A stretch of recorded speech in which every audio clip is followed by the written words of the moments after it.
Buenos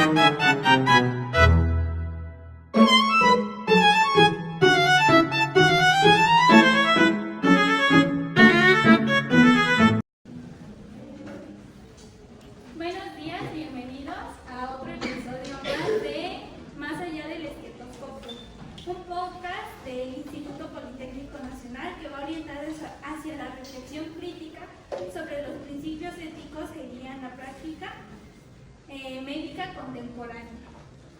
En este episodio exploraremos la relación médico-paciente, núcleo de la medicina clínica. Revisaremos su evolución histórica, sus fundamentos bióticos y sus retos actuales, viendo cómo se aplica en distintas áreas médicas. Un vínculo humano esencial para un cuidado de salud integral y empático. Para esto nos vamos a presentar. Somos dos conductoras, que somos las que dirigimos el podcast. Estamos aquí cada miércoles, que está mi compañera Leslie, estudiante de medicina, y su servidora Alexa, igual estudiante de medicina. El día de hoy nos acompañan 4 especialistas. El primero, la doctora especialista Marifer en bioética, el doctor médico internista Me llamo ya Francisco y soy especialista en internista. la doctora pediatra hola, soy Mariana Valderas, es un gusto estar aquí con ustedes, compartiendo el espacio y también el conocimiento. y la doctora especialista en psiquiatría. Mucho gusto, soy la doctora Siri, especialista en psiquiatría. Es un gusto estar con ustedes. Agradecemos mucho su presencia en esta mesa de diálogo. Ahora bien, pues como ya vimos, nosotros vamos a hablar sobre la relación médico-paciente, pero a mí me gustaría mucho que el día de hoy nos enfoquemos en las consideraciones éticas que estos tienen. Bueno, a mí me gustaría comenzar con la doctora Sofía, preguntándole cómo ha evolucionado históricamente la relación médico-paciente. Bueno, tradicionalmente ha predominado el modelo patologista y un modelo jurídico, en donde el médico siempre ha decidido todo y el paciente siempre obedece al médico pasivamente. Actualmente, como han pasado el tiempo y al paso de los siglos, se ha tomado en cuenta la toma de decisiones y la toma de decisiones ha sido compartida junto con el paciente para que el tratamiento y el diagnóstico sea en conjunto, tomando en cuenta los avances bioéticos, sociales y tecnológicos para una mejora del paciente. Doctor, ¿nos podría contar qué principios éticos sustentan esta relación? Sí, son 4, los cuales son la autonomía, la beneficencia, la no maleficencia y la justicia. La autonomía nos dice que es, se refiere al respecto de las capacidades y decisiones del paciente sobre su propia vida, tratamiento. La beneficencia, este principio se centra en la búsqueda activa del bienestar del paciente. Implica cómo el médico debe actuar siempre procurando el bienestar del paciente. La no maleficencia es un principio que significa evitar cualquier daño psicológico, médico y social dentro del paciente en la clínica. Y la justicia dentro de los 4 pilares se refiere a la relación con la distribución de la equivalencia de recursos sociales de la salud. Todos los pacientes deben tener acceso a una atención justa, sin discriminación, por su situación económica, social o cultural. Bueno, ahora bien, pues quisiera cambiar un poco hacia la aplicación en las áreas médicas y pues doctora Mariela, a mí me gustaría que nos dijera qué consideraciones éticas destacan dentro de la pediatría para pues esta relación médico-paciente. Bueno, en pediatría es el tema de médico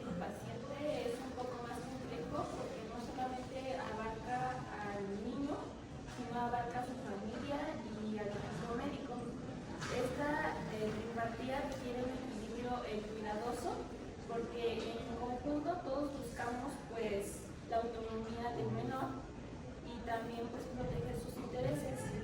Aquí también entran a la mesa las expectativas y las emociones de los padres y de los tutores. Es importante mencionar que pues el médico no va a actuar solo, sino va a actuar en cooperación con el equipo médico y pues va más allá del encuentro entre el médico y el paciente, puesto que entra en juego la integridad médica, la dignidad humana y comprender a la familia y al niño son esenciales pues, para el cuidado ético y humano. Ahora, nuestra doctora psiquiátrica nos podría contar cómo ocurre su especialidad. En psiquiatría los dilemas éticos acentúan el principio de conflictualidad. Es vital, aunque entrar en conflicto con la seguridad del paciente o del tercero, es entrar en conflicto con la seguridad del paciente. Asimismo, el internamiento involuntario es ético cuando existe riesgo inminente, siguiendo protocolos normativos y siempre preservando la dignidad del paciente.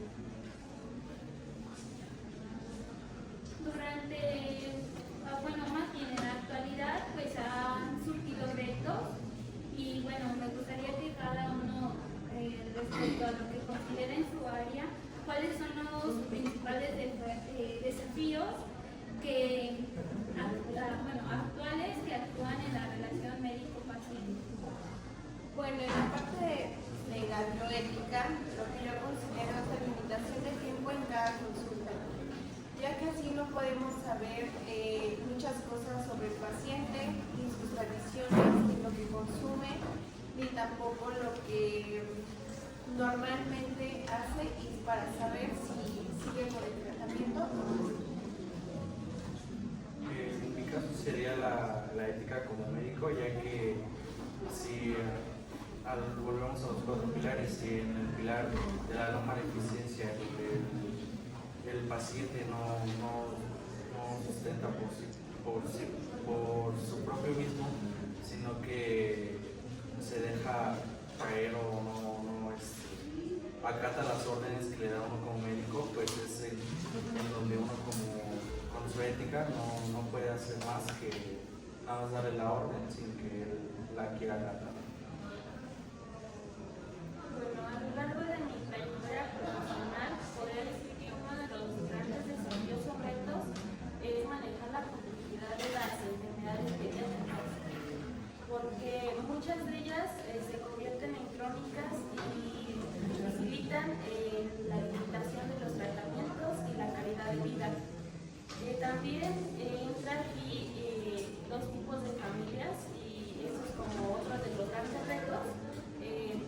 Convivir con las distintas familias, en cierta parte unas familias se van a involucrar tanto en el tratamiento y van a tener expectativas muy altas por el médico, y va a haber otro tipo de familias que van a denegar tanto el tratamiento como el equipo médico que está detrás. Otro podría ser la coordinación con el equipo médico, puesto que todos nosotros buscamos ofrecer una atención integral y sin perder la calidad humana. También un nuevo desafío podría ser la medicina, ya que ha cambiado la dinámica de la relación entre el médico y el paciente de manera física, de manera presencial, y pues es necesario encontrar un equilibrio entre la tecnología y el contacto humano. Pero y en el caso de la psiquiatría es que a veces no hay mucha accesibilidad con los pacientes, ya que no pueden o ayudan a colaborar. No lo sé, en su caso de psiquiatría. Entonces eso hace que a veces algunas cosas con la forma que queramos ayudarlos sean tan accesibles y la misma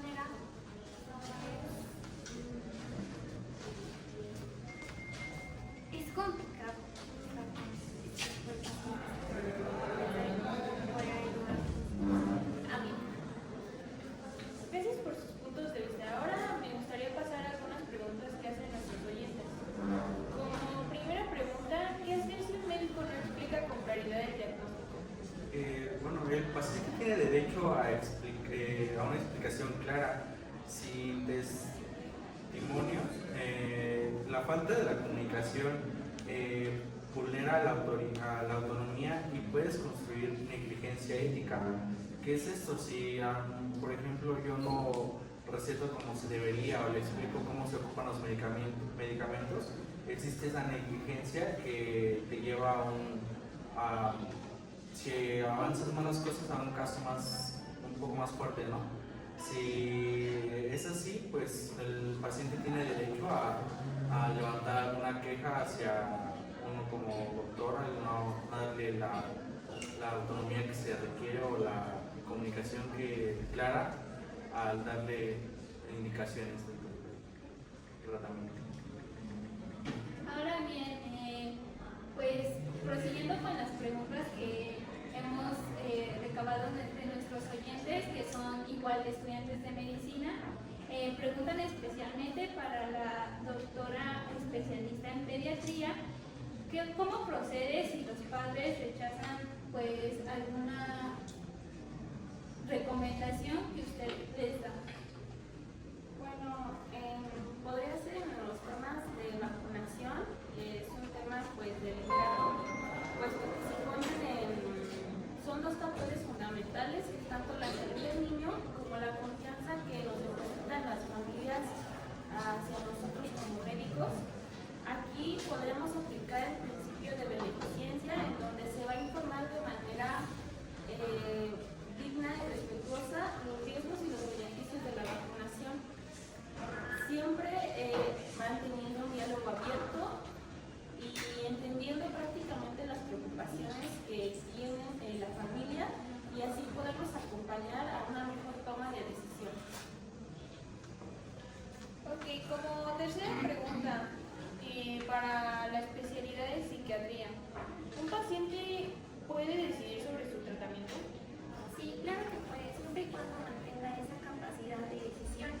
De lo contrario, se recurre a un consentimiento sustituto, sin anular la participación del paciente en lo posible. Y bueno, como última pregunta tenemos para la doctora en biomédica, ¿cómo debe actuar un médico ante un paciente que opta por terapias alternativas, que prefiere evitar el tratamiento que nosotros pues, podemos recomendar? Bueno, principalmente como médicos debemos respetar la autonomía del paciente, pero también como médicos debemos resaltar y recalcar las consecuencias de los riesgos de abandonar dicho tratamiento basado en hechos científicos, porque dado esto nos podemos meter en problemas éticos, morales, sociales y jurídicos.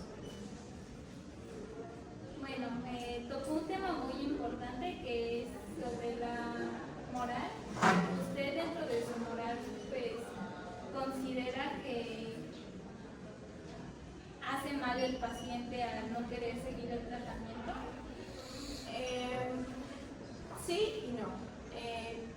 Normalmente como médicos llevamos cierto grado de estudios, cierto grado de especialidad, en donde nosotros sabemos el por qué, cómo y para quién es el tratamiento, dependiendo la patología del paciente, y como conociendo al paciente, como se los mencionaba antes, por el tiempo corto de consulta, a veces no sabemos si el paciente es constante, si el paciente entiende o si hay una comunicación efectiva entre médico y paciente.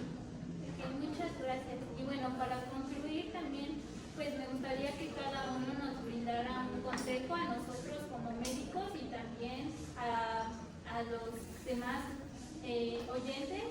Y pues si hay por ahí una persona que pues no esté estudiando medicina, pero le interese en estos temas, pues que sepa cómo es la relación médico-paciente. Pues mi consejo sería tener en práctica la comunicación activa, social y muy importante entre el médico y nuestros pacientes, ya que todo lo que nos dicen son puntos claves para un mejor tratamiento y una pronta recuperación. Mi consejo complementario de mi compañera sería el usar un lenguaje accesible, claro y entendible para el paciente. Yo siempre voy a decir que es importante integrar a la familia.